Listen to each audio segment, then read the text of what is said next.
Hi guys and welcome back to the channel. I'm Nightbuzzer and in today's tutorial I'll show you how you can easily create steel or metal material for the appliances in your project, as one of you suggested.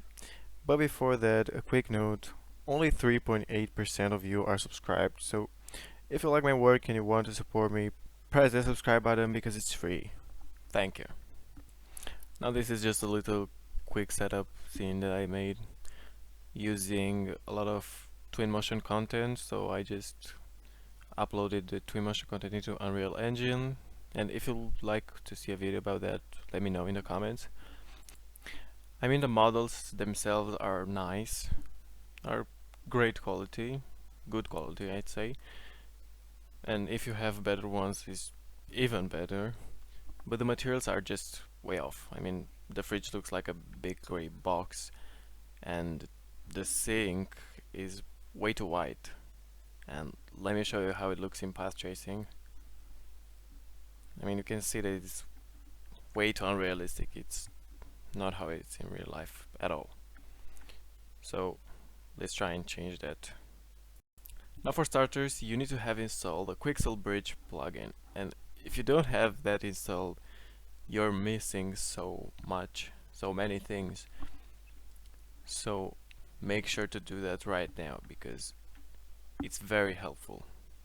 So the first thing you do is open it, log into your Epic Games account, and you have the bridge ready. In the search bar, just search for brushed steel, and you see this one, or if you want to use another one, that's fine, but I like this material, so I just downloaded it and exported it into Unreal Engine, and now double click to open the material editor, and you can see that the material is all done. I mean, it's set up already, so we don't have to do anything, just adjust some of the things like the tiling, where you want a value that suits your object, your asset.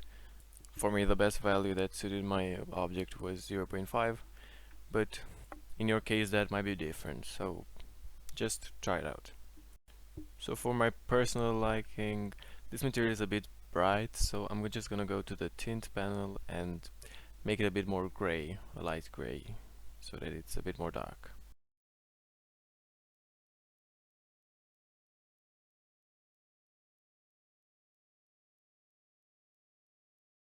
Now I really like to do this step because it makes the material more realistic, and that is by adding surface imperfections. So go here to the hierarchy tab and just click on the parent of the material, and it will drag you into the material editor of that. But for now, let's just minimize the screen and go back to the Quixel Bridge tab, because we need to find a surface imperfection map. Yeah. So just pick whatever you like or whatever suits your scene. I'm just gonna go for this mud stain, or I have another one on dirt, I think. So just export it, and you're gonna find it in the contour browser right here. Let's check the other one. Okay, so after that, go back to the material editor and open the content browser, and then drag the green texture in there because that's the roughness.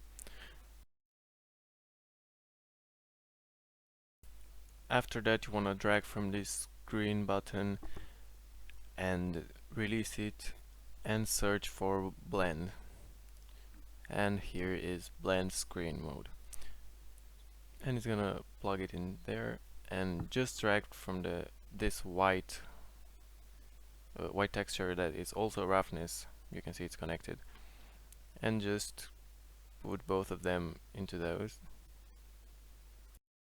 And now from the result node, just drag it into the roughness, and we're done. Hit apply, and then you can see it's not looking very nice. That's because we need to adjust some things first. Now if you double click on the texture, you can edit it, and by making the brightness darker, if that makes sense, whatever, it's gonna be more reflective. So again, you need to play around a bit and see which value works the best, and just write a value and then click save, and it will automatically be applied here. Now, one more thing we need to set up is the roughness here.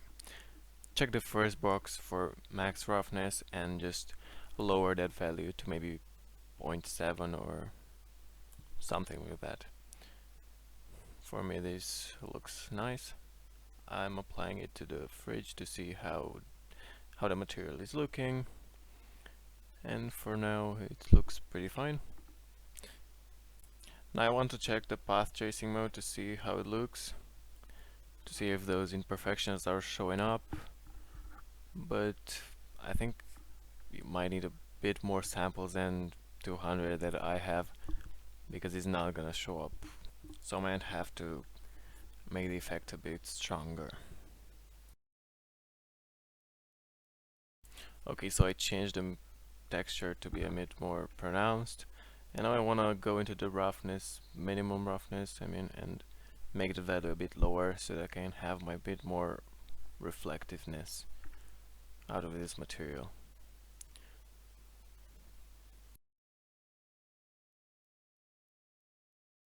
Now I went again and checked the material in path tracing, but I need a lot more samples to be able to see those imperfections, but it's fine. I know that they're there, and it's gonna look great for the final result. Now this material I use for like ovens, fridges, or stove, uh, all that sort of things, but for sinks, those are a bit more reflective, if you know what I mean. They're not that soft, and it's pretty easy how we can change that. So just duplicate the material and call it whatever you want. I'm gonna call it, I don't know, steel reflective or whatever. After that, double click to open the material editor, and you can close the other ones, and just go onto the max roughness value and lower it down until it's much more reflective. And now we need to apply that to our sink, and you can see it looks gorgeous. And we can apply it to our tap as well, why not? And even in Lumen, look how great it looks. It's pretty nice looking, it's realistic, and look, in path tracing I don't have words.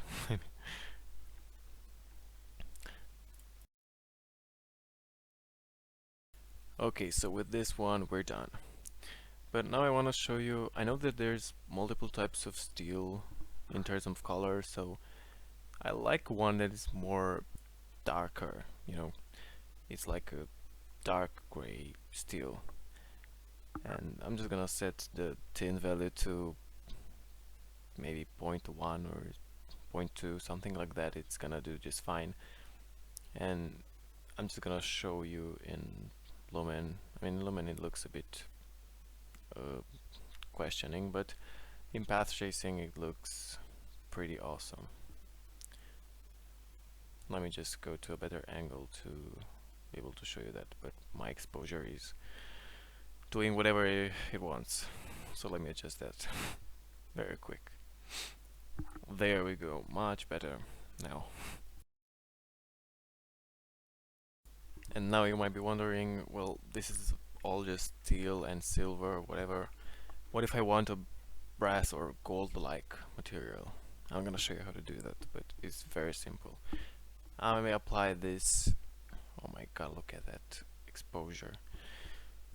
So just apply it to your tap or whatever, and then I'll double click to open the material editor, and you're gonna see that it's very simple. Basically we're just changing the tint color. So I'm sure you can find online the very accurate color code for the brass material or gold. I'm just gonna do it manually and just guess the color. But it looks good anyways. The thing is, if you want more of a goldy tone, just go more on the yellow, and if you want a brass, more coppery like, then make sure to choose the color somewhere between red and yellow, but more on the red side, because that is how copper looks. And well, that was it for our tutorial. I hope you guys found it useful and learned something from it, and if I missed something, just point it out in the comments and I'll let you know. And I think now I'm gonna leave you here, and I'll see you again, the most probably in the next year, January or something, because now I'm going on holiday, and yeah. But anyways, I wish you all happy holidays along with your family and friends. Enjoy the time, and I'll come back as soon as I can. See you. Goodbye.